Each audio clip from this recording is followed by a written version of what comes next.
আসসালামু আলাইকুম। Dear viewers কেমন আছেন আপনারা সবাই? আশা করি আলহামদুলিল্লাহ অনেক, অনেক ভালো আছেন। মাইক্রোসফট এক্সেলের নতুন আরেকটি ভিডিওতে আপনাদের প্রত্যেককে জানাই স্বাগতম। আজকের এই ভিডিওটিতে আমরা শিখব মাইক্রোসফট এক্সেলের দারুণ একটি টুলের ব্যবহার লাইক ফর্মুলার কিন্তু এটাকে একটু ব্যবহার করতে হবে অন্যভাবে। এটার নাম হলো কনসলিডেট। বন্ধুরা আমার প্রোনাউন্সিয়েশনে সমস্যা হতে পারে আপনারা ক্ষমা সুন্দর দৃষ্টিতে দেখবেন।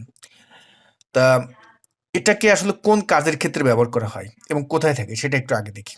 এটা থাকে আমরা রিবন বার থেকে যদি ডেটা মেনুতে যাই, আমাদের এই যে ডেটা মেনু আছে, এই ডেটা মেনুতে যদি আমরা যাই, ডেটা মেনুতে যাওয়ার পরে এখানে দেখবেন ডেটা টুলস যে আমাদের টুলসটি আছে, গ্রুপটি আছে, এখান থেকে কনসোলিডেট এইখানে আমরা এই যে দেখতে পারতেছি।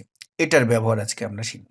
তো এটা আসলে কোন কাজের ক্ষেত্রে ব্যবহার হয়ে থাকে আমরা এখন একটু সেটা এক্সপ্লেইন করব। অনেক সময় আছে দেখা যায় আমাদের যে ডেটাবেসটা থাকে সেখানে রেজাল্ট আপনার এমনভাবে বের করতে হবে। উদাহরণস্বরূপ আমার এখানে এভাবে আমার ডেটা শিটটি আছে। এখন এখান থেকে আপনাকে আপনার সিনিয়র বলল যে ডেজিগনেশন মোতাবেক স্যালারি বের করো। যেমন এখানে সিও আছে অনেকজনে, ম্যানেজার আছে অনেকজনে, এক্সিকিউটিভ আছে অনেকজনে, অ্যাসিস্ট্যান্ট ম্যানেজার আছে অনেকজনে।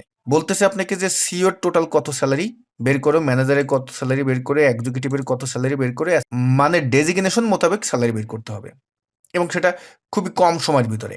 আমরা এটাকে জানি, অনেকে জানি যে এটাকে আমরা কিভাবে ব্যবহার করতে পারি, সাম ইফ দিয়ে ব্যবহার করতে পারি। না, আমরা সেভাবে করব না, আমরা একটু অন্যভাবে করব।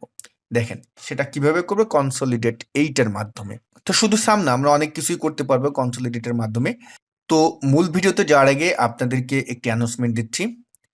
আমাদের Microsoft office basic to advance online live course এবং আমাদের নতুন আরেকটি কোর্স আমরা স্টার্ট করেছি, সেটা হলো এক্সেল ভিবিএ কোর্স। তা যারা মাইক্রোসফট অফিস এক্সপার্ট কোর্সটিতে ভর্তি হতে চান, এটার ১৯তম ব্যাচের ভর্তি চলতেছে। আমরা যদি একটু ক্লিক করি, এখানে দেখেন আমাদের কোর্সের লিঙ্ক অবশ্যই এই ভিডিও ডেসক্রিপশন বক্সে থাকবে। সেখানে ক্লিক করলেও আপনারা সরাসরি আমাদের কোর্সের যেই পোস্টটি আছে সেখানে চলে যেতে পারবেন। তা কিভাবে আপনি কোর্সে ভর্তি হবেন, কবে আমাদের ক্লাস শুরু হবে, যাবতীয় সকল ইনফরমেশন ডেসক্রিপশন বক্সে কোর্সের লিঙ্কে ক্লিক করলেই পেয়ে যাবেন। তা আমাদের ১৯তম ব্যাচের ভর্তি চলতেছে এমএস অফিস এক্সপার্ট কোর্সের। আর যারা ভিবিএ সম্পর্কে জানতে চান, ভিবিএ শিখতে চান, আমরা নতুন একটি কোর্স স্টার্ট করেছি, এক্সেল ভিবিএ কোর্স। তা সেই কোর্সের লিঙ্কও এই ভিডিওর ডেসক্রিপশন বক্সে থাকবে। এটা আমাদের প্রথম ব্যাচ শুরু হতে যাচ্ছে এক্সেল ভিবিএ কোর্সের। তো এক্সেল ভিবিএ কোর্সের প্রথম ব্যাচ ক্লাস স্টার্ট হবে ১১ই ফেব্রুয়ারি থেকে। যারা ভর্তি হতে চান এই ভিডিওর ডেসক্রিপশন বক্সে কোর্সের লিঙ্ক থাকবে, যাবতীয় সকল ইনফরমেশন সেই লিঙ্কে ক্লিক করলে পেয়ে যাবেন।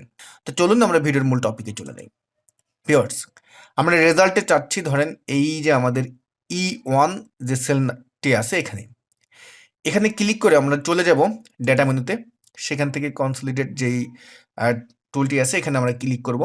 আমাদের সামনে একটা ডায়লগ বক্স আসবে, দেখেন। আমি যে আপনাদেরকে বলেছিলাম কনসলিডেটকে যে আমরা অনেক ফাংশন ব্যবহার করতে পারবো এটার মাধ্যমে। দেখেন এই ফাংশনের এই অ্যারোতে ক্লিক করলে আমরা অনেক ফাংশন এখানে দেখতে পারতেছি। তা আমি এই মুহূর্তে সাম করব।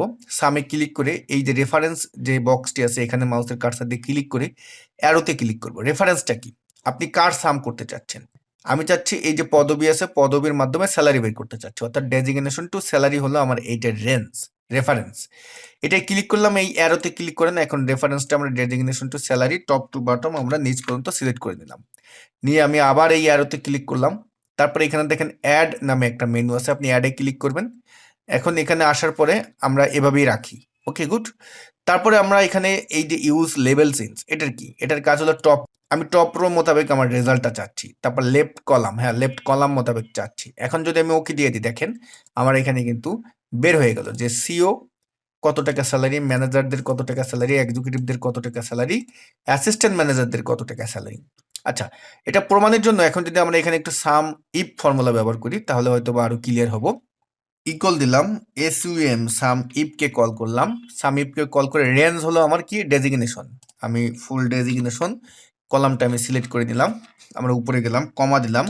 ক্রাইটেরিয়া হলো আমার এইটা, মানে এটার আমি চাচ্ছি। এখন কমা দিলাম, কমা দিয়ে নেক্সট হলো সাম রেঞ্জ, কার সাম করতে চাচ্ছে? স্যালারিটি। দেখেন এখন যদি আমি ইন্টার দিই, দেখেন আমার রেজাল্ট কি 2 লাখ আসছে। তারপর এখানে যদি আমি এইভাবে নামিয়ে নিয়ে আসি তাতেও কিন্তু আমার দেখেন সেম রেজাল্ট কিন্তু চলে আসলো। তাহলে আমরা দেখে নিলাম যে কনসলিডেট যেই টুলটি আছে এটার ব্যবহারটি কি। তা যদি এই ভিডিওটি আপনার ভালো লেগে থাকে একটা লাইক দিবেন, আপনার মূল্যবান মতামতটি জানাতে ভুলবেন না। সবাই ভালো থাকবেন, আল্লাহ হাফেজ।